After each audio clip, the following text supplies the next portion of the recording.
ఎగువను కురుస్తున్న భారీ వర్షాలతో ఖమ్మంలో మున్నేరు వాగుకు వరద ఉధృతి పెరుగుతుంది.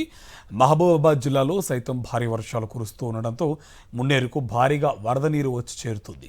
మరో 48 గంటల పాటు భారీ వర్షాలు ఉంటాయని వాతావరణ శాఖ అధికారులు సూచించడంతో మున్నేరు, గోదావరి పరివాహక ప్రాంత ప్రజలు అప్రమత్తంగా ఉండాలని అధికారులు సూచించారు. ఖమ్మంలో మున్నేరు ఉధృతికి సంబంధించి మరింత సమాచారం మా కరెస్పాండెంట్ మహేందర్ అందిస్తారు.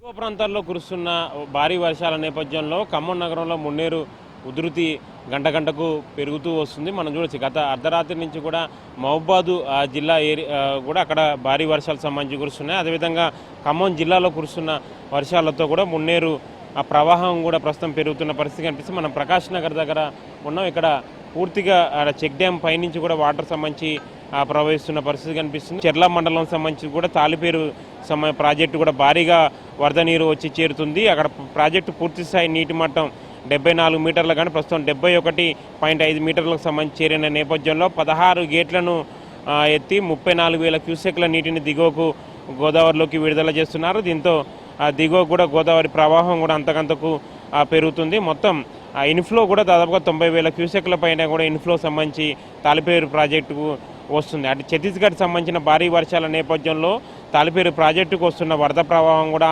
అంతకంతకు పెరుగుతుందని చెప్పుకోవాలి. దీంతో భద్రాచలం వద్ద గోదావరి నీటి మట్టం కూడా ఇప్పుడే క్రమంగా పెరుగుతూ వస్తుంది. అటు ఇల్లందు ఏరియాలో కురుస్తున్న భారీ వర్షాల నేపథ్యంలో కోయగూడెం ఓపెన్ కాస్ట్లో కూడా బొగ్గు ఉత్పత్తి నిలిచిపోయింది. సత్తుపల్లికి సంబంధించిన ఏరియాల్లో కూడా అక్కడ కూడా కురుస్తున్న వర్షాల నేపథ్యంలో బొగ్గు ఉత్పత్తి కూడా పూర్తిగా నిలిచిపోయిన పరిస్థితి కనిపిస్తుంది. గోదావరి పరివాహక ప్రాంత ప్రజలు కూడా అప్రమత్తంగా ఉండాలి. ఎందుకంటే ఛత్తీస్గఢ్ సంబంధించి ఆ భారీ వర్షాల నేపథ్యంలో శబరి ఫ్లోటింగ్ కొంత పెరుగుతున్న నేపథ్యంలో అక్కడ పరివాహక ప్రాంత ప్రజలను కూడా అప్రమత్తం చేస్తున్నారు. చెర్ల సంబంధించిన ఏరియాలో కొంత ఎఫెక్ట్ తీవ్రత ఎక్కువగా ఉంటుంది కాబట్టి చెర్లలో అక్కడ ఏజెన్సీ ప్రాంతంలో కూడా అధికారులు అప్రమత్తం చేస్తున్నారు. 2 జిల్లాల కలెక్టరేట్, ఖమ్మం జిల్లా కలెక్టర్, అదేవిధంగా భద్రాద్రి కొత్తగూడెం జిల్లా కలెక్టర్ కూడా ఎప్పటికీ అప్రమత్తం ఉండి స్థానిక అధికారులు అడిగి కూడా ఎప్పటికప్పుడు లోకల్గా ఉండే పరిస్థితులను కూడా అడిగి తెలుసుకుంటున్న పరిస్థితి కనిపిస్తుంది.